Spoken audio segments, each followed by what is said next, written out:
시편은 총 150편이죠. 그리고 5권으로 구성되어 있습니다. 지난 시간까지 제1권을 모두 마쳤습니다. 오늘부터 제2권이 시작됩니다. 시편 제2권은 42편, 오늘 시편부터 72편까지 총 31편의 시로 이루어져 있습니다. 근데 그 제1권, 앞에 봤던 그 제1권이 주로 다윗의 시로만 구성되었던 것과는 달리 제2권은 다윗의 작품 외에도 다른 많은 시인의 작품이 등장합니다. 오늘 시편 42편도 다윗의 시가 아니라 고라 자손의 시라고 돼 있죠. 그래서 마스길이란 말은 교훈이란 뜻이에요. 그래서 어떤 교훈을 주는 그런 시다라는 것이죠. 그리고 고라 자손은 누구냐면 이 성전 문지기를 담당하면서 동시에 성전의 음악을 담당하던 자들입니다. 그 다윗 시대의 아삽도 그중 한 사람이죠. 그래서 보시면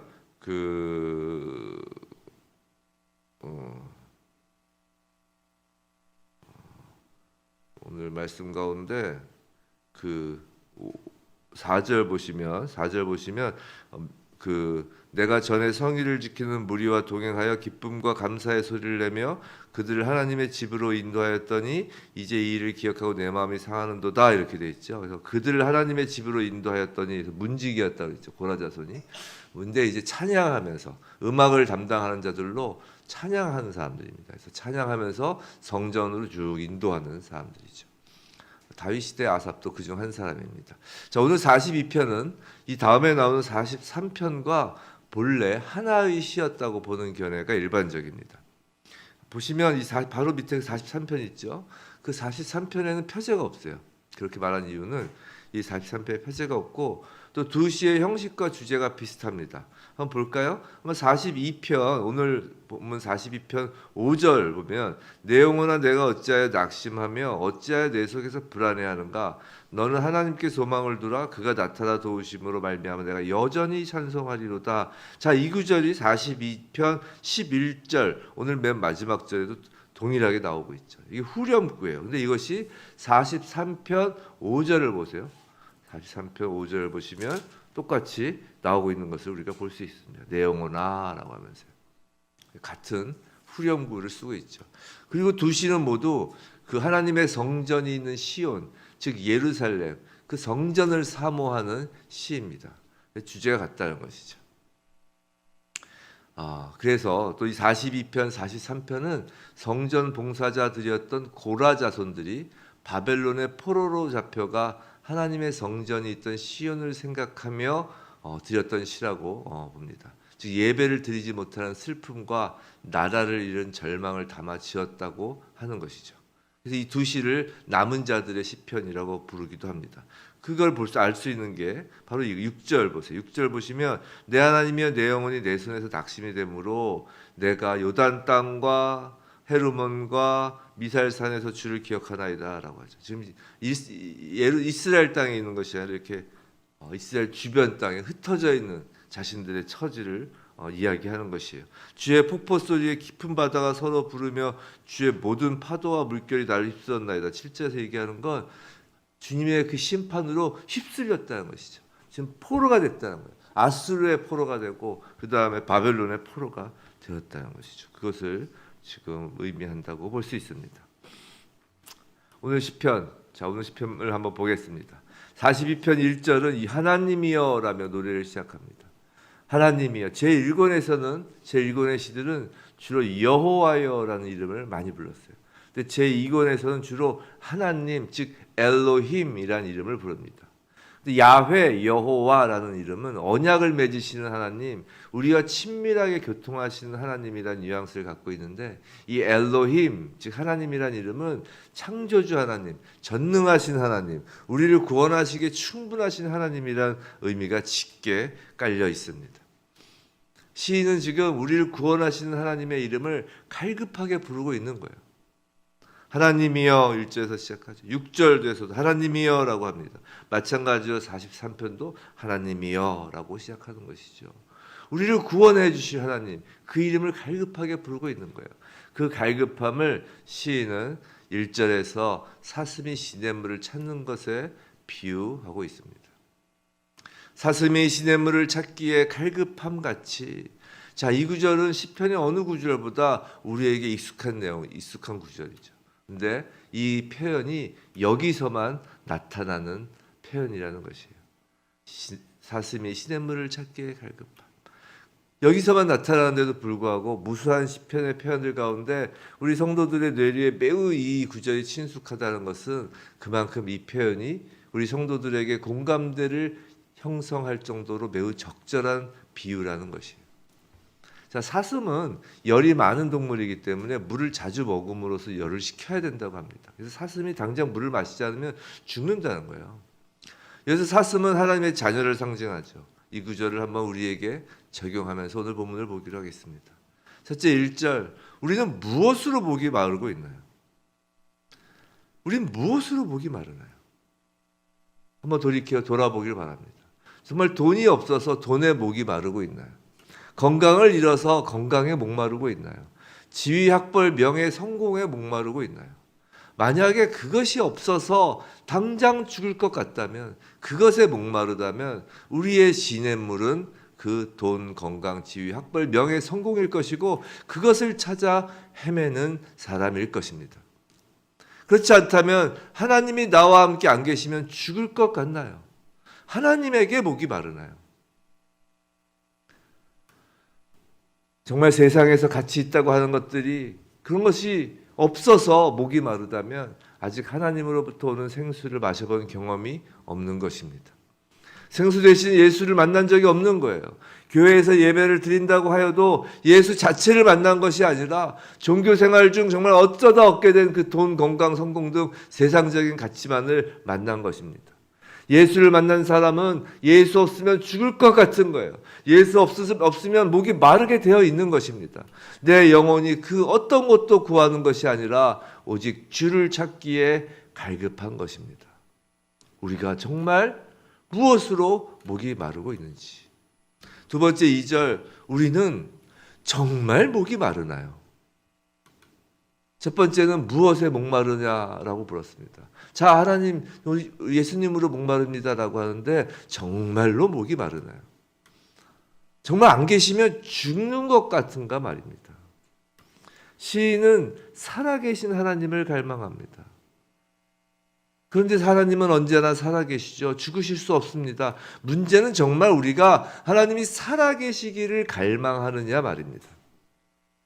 아니면 우리가 입술로는 살아계신 하나님이라고 하지만 잠시 하나님께서 주무시거나 아니면 죽은 채 하시길 바라고 있지는 않은가 말이죠. 하나님을 그저 죽은 나무처럼 옆에 세워만 두고 있기를 바라는 건 아니냐 말입니다. 쉽게 말해 하나님 없어도 살만하지 않은가 말입니다. 본문에서는 반복하여 내 영혼이라고 합니다. 비록 육신이 평안하고 살만하다 할지라도 내 영혼은 갈급하여야 하는 것입니다. 그러나 사실 현실적으로 육신이 평안한데도 불구하고 영혼이 목마르긴 쉽지 않죠. 그래서 고난을 하나님께서 허락하시는 것이고 고난이 유익인 것입니다. 생수이신 예수를 찾으니까 말이죠. 세 번째, 과연 우리가 정말 하나님으로 목마르고 정말 하나님이 살아계신 것을 원하며 정말로 목이 마르다면 3절, 세상 사람들은 사슴처럼 힘없어 보이는 우리를 조롱합니다. 이것은 예수님도 당하신 조롱입니다. 십자가 아래에서 사람들은 예수께 하나님의 아들이라면 내려와 보라고 머리를 흔들며 조롱하였습니다. 하나님만으로 갈급한 사람들을 세상 사람들은 조롱합니다. 왜냐하면 그건 너무나 당연합니다. 왜냐하면 갈급함의 대상이 다르기 때문이에요. 세상 사람들은 세상 가치가 없으면 갈급하지만 성도는 하나님이 안 계시면 갈급하기 때문입니다. 세상 사람들은 세상 가치에 갈급함을 갖지 않는 성도들에게 자신의 갈급한 그 돈, 명예, 성공을 찾으려 하지만 하나님을 갈급해하는 사람들에겐 그것이 드러나는 것이 아니라 하나님이 드러나기 때문에. 그럼에도 불구하고 그 조롱은 고통스럽습니다. 특히 가까운 사람들이 조롱할 땐 더욱 그렇죠. 시인은 음식을 먹을 수 없을 정도로 고통스럽다고 합니다. 네 번째, 그 고통 가운데, 그 눈물 가운데 우리에게 힘을 주는 것은 과연 우리는 무엇을 기억하는가입니다. 사슴은 시냇물을 기억합니다. 우리는 무엇을 기억합니까? 시인은 4절에서 바벨론의 포로로 있으면서 과거 하나님의 집에서 예배드리던 때를 기억하며 마음 아파합니다. 성도 여러분, 우리가 나이가 들고 또 힘이 빠지고 건강을 잃어 병원에 장기간 입원하거나 하여 교회에 갈 수 없게 되면 그 이전에 예배를 드리던 때가 얼마나 소중한지를 알게 됩니다. 성도 여러분, 이 시간이 정말 소중한 시간입니다.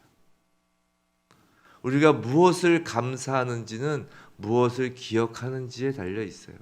우리가 생수가 되시는 예수를 감사하는 것은 예수 그리스도를 우리가 기억하기 때문입니다. 예수의 십자가를 기억하고 예수의 부활을 기억하기 때문입니다. 성도 여러분, 오늘 지금 이 예배가 기억되고 감사하게 될 그 시간들임을 명심하시기 바랍니다. 마지막으로 5절, 시인은 지금 내 영혼을 너라는 2인칭으로 부르고 있죠. 내 영혼은 지금 낙심하고 불안해합니다. 우리는 이럴 때 한 발짝 떨어져서 나를 볼 필요가 있다는 거예요. 어떤 근심, 걱정, 두려움이 밀려오면 그것에 막 휩싸이고 막 내 자신을 바라보는 게 아니라 한 걸음 떨어져 객관적으로 바라볼 필요가 있어요.